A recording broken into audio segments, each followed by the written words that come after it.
आप सभी को नमस्कार साथियों, मैं शाश्वत मिश्रा एमएस न्यूज पे आप सभी का स्वागत करता हूं। इस वक्त आप सभी देख रहे हैं कि लगातार मैं मऊ जिले में दौरे पे हूं और प्रश्नों पे प्रश्न किए जाते हैं मेरे चैनल पे और प्रश्नों के अंतराल सारी चीजें बताई जाती हैं। इसे देखा जाए तो मैं सारे विभागों को टच करते हुए उनकी खामियों को नहीं, उनकी खूबियों को दिखाने का प्रयास करता हूं, क्योंकि खामियों के बारे में क्या बात किया जाए, खामियां तो प्रश्न चिन्ह वैसे ही जनता उठा रही है। सबसे पहले हम सर को अपने चैनल पे स्वागत करना चाहेंगे। सर सबसे पहले नमस्कार। नमस्कार। नमस्कार जी सर, सबसे पहले आप अपना परिचय बताएं। मेरा नाम रुद्र प्रताप सिंह है जी। और मैं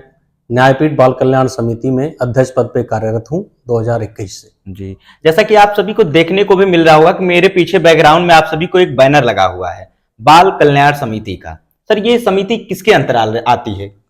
ये बाल कल्याण समिति एक हमारे देश में कानून है किशोर न्याय अंतर्गत, जिसमें जेजे एक्ट कहा जाता है, किशोर न्याय देखभाल और संरक्षण अधिनियम 2015 जी, जिसके अंतर्गत ही धारा 27 में बाल कल्याण समिति का परिकल्पना किया गया है। और ये बाल कल्याण समिति जो है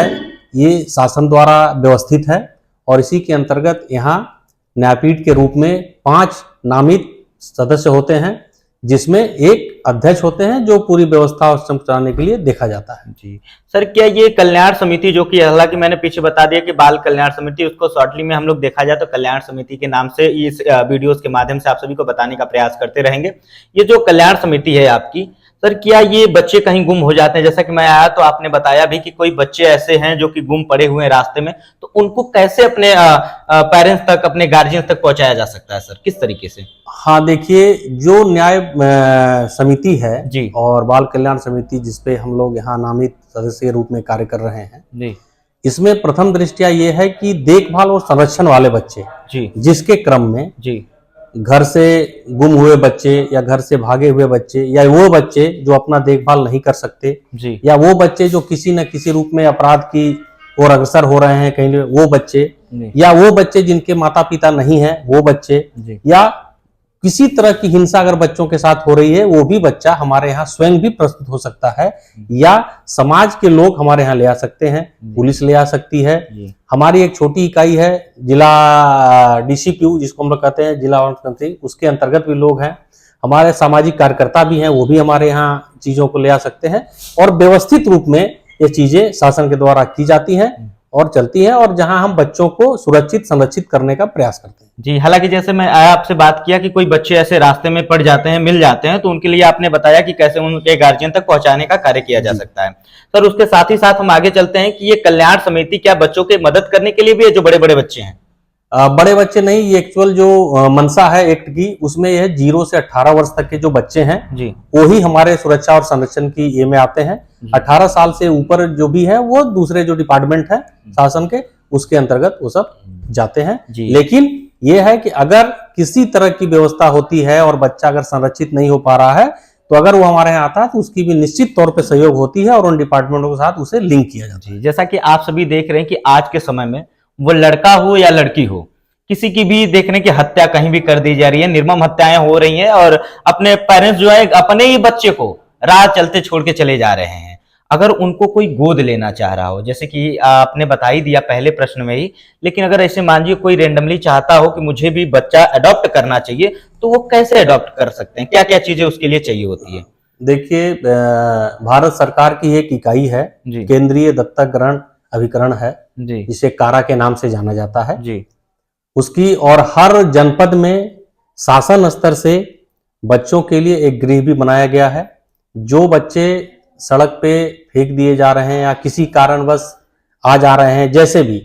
उन बच्चों को पुलिस के माध्यम से, समाज के प्रतिष्ठित और उस तरह के लोगों के माध्यम से वो लोग हमारे यहाँ आते हैं, हम उन्हें संरक्षित करते हैं और 60 दिन तक, वो जो नवजात बच्चे होते हैं उनको 60 दिन तक,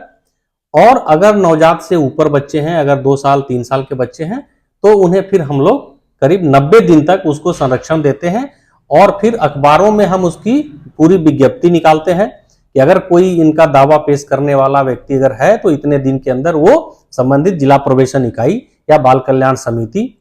या जिलाधिकारी महोदय के यहाँ अपना दावा पेश कर सकता है साक्ष्यों सहित। अगर वो लोग पेश नहीं कर पाते हैं तो फिर हमारे द्वारा एक प्रक्रिया है 60 दिन में बच्चों को स्वतंत्र घोषित किया जाता है दत्तक ग्रहण के लिए। फिर वो दत्तक ग्रहण की प्रक्रिया भारत सरकार के पोर्टल पे अपडेट हो जाता है और वहां से कोई भी माता पिता निर्धारित विधि से उस पर आवेदन कर सकते हैं, किसी भी CSC के माध्यम से या ऑनलाइन कारा के पोर्टल पे जाके। उसमें उनका शादी का प्रमाण पत्र, उनका आय प्रमाण पत्र, उनके निर्धारित राशन कार्ड, पैन कार्ड, ये सब चीजें उनका अपलोड किया जाता है। फिर जिला प्रोबेशन के यहाँ से उनके सामाजिक कार्यकर्ता या PO उनके, ये लोग गृह भ्रमण करते हैं और गृह भ्रमण के बाद ये देखा जाता है कि उस प्रकार वो जो परिवार है वो किस तरह से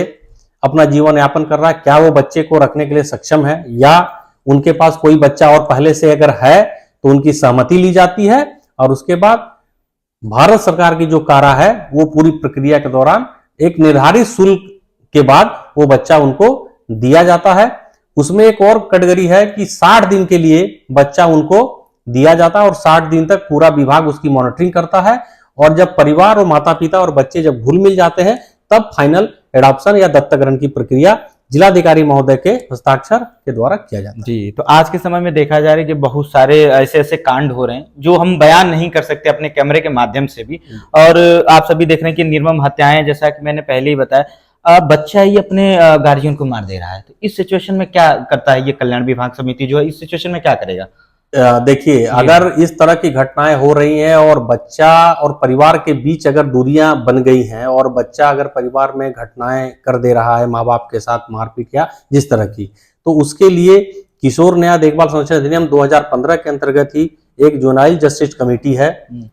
जो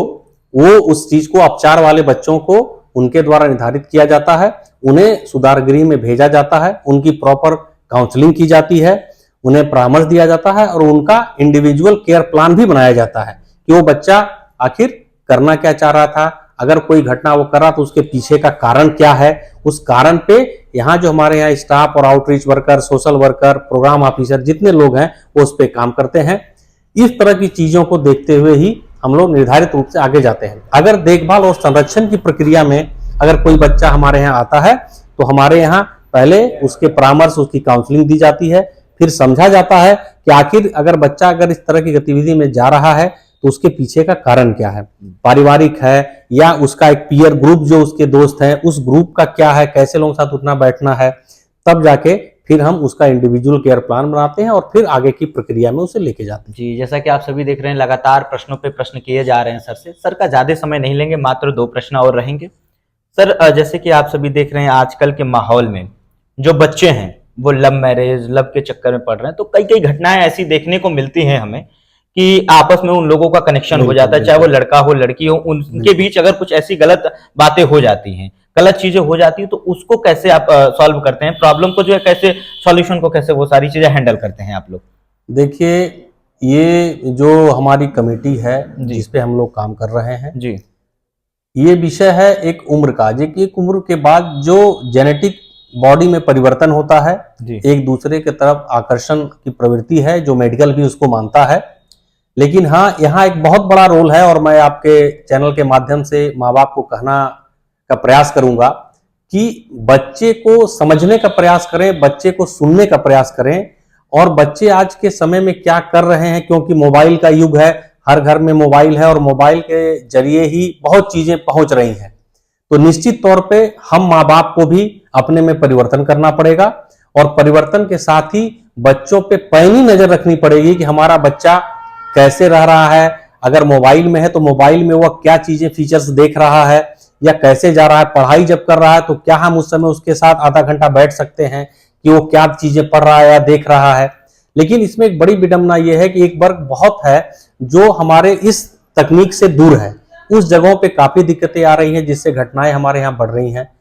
निराई चौक पे पॉक्सो के केसेस बढ़ रहे हैं जो कि वास्तव में एक लगाव है बच्चों के थ्रू और विपरीत लिंग के प्रति, लेकिन वो लगाव कहीं ना कहीं एक दूसरे दिशा में जा रहा है। तो निश्चित तौर पे आपके चैनल के माध्यम से मैं विद्यालयों को भी आह्वान करना चाहूंगा कि वो भी अपने प्रेयर में या कोई किसी पीरियड में या जो क्लास टीचर हैं वो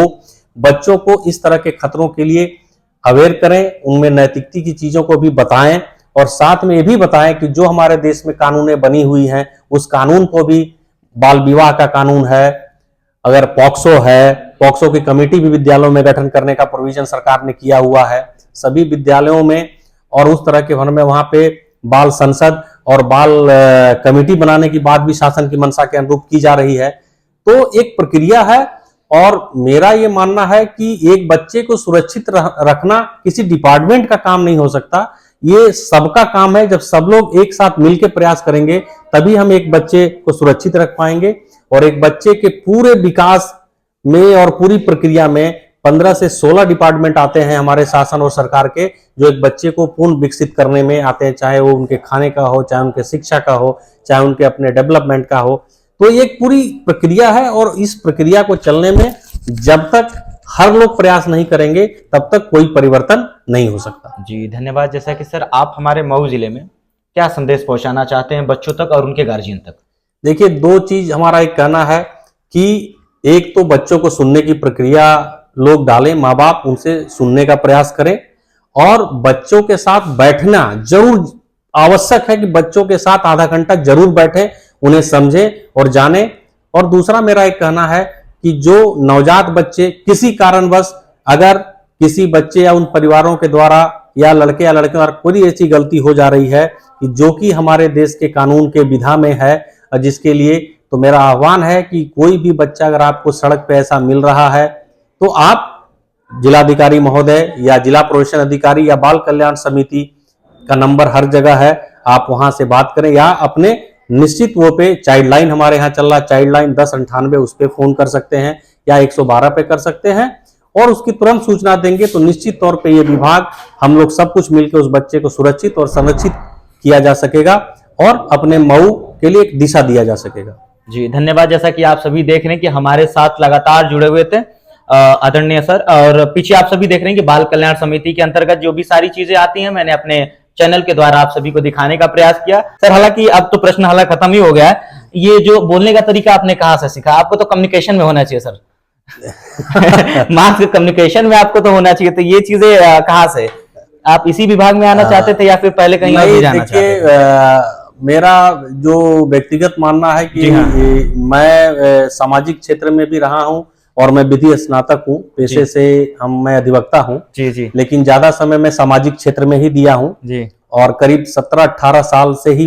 मैं यहाँ पे लगा हुआ हूँ। अपने जनपद में बच्चों के हक अधिकार को लेके और समाज में लेके बच्चों के अधिकार को लेके मैं काम करता रहा हूँ। तो समाज के हर परिदृश्य को मैंने देखा है और देखने के बाद इस प्रक्रिया में आया हूँ कि सब चीजें चले, तो इस वजह से इस चीजों को चल रहे हैं। एक चीज और मैं आपके माध्यम से कहना का प्रयास करूंगा कि बाल कल्याण समिति जो है इसके साथ एक्ट में बहुत चीजें ऐसी दी गई है जिसके अंतर्गत कहीं बच्चों के द्वारा अगर कोई हिंसा विद्यालय के द्वारा हो रहा है या कहीं परिवार में भी हो रहा है तो एक बाल कल्याण समिति को एक्ट में एक दिया गया है सो मोटो। अगर आप कोई चीज अखबार में या अपने चैनल से दिखाते हैं और वो लगता है कि बच्चों के संरक्षण और सुरक्षा का विषय है तो समिति हमारा स्वतः संज्ञान लेने के लिए उस पर तत्पर है और स्वतः संज्ञान लेती है और निश्चित ही उसमें चाहे सरकारी स्कूल हो चाहे और भी प्राइवेट स्कूल हो या कोई विभाग हो तो निश्चित तौर पे उनके द्वारा बातचीत या पत्र के द्वारा किया जाता है और बातचीत करके निस्तारित करने का प्रयास किया जाता है। जी, जैसा कि सारे प्रश्नों का एक निचोड़ में निकाल दूं, सर का कहना था कि मौलिक अधिकारों का हनन बिल्कुल जो बच्चों के साथ किया जाता है उनकी कहीं ना कहीं सुरक्षा करने का काम ये समिति करती है,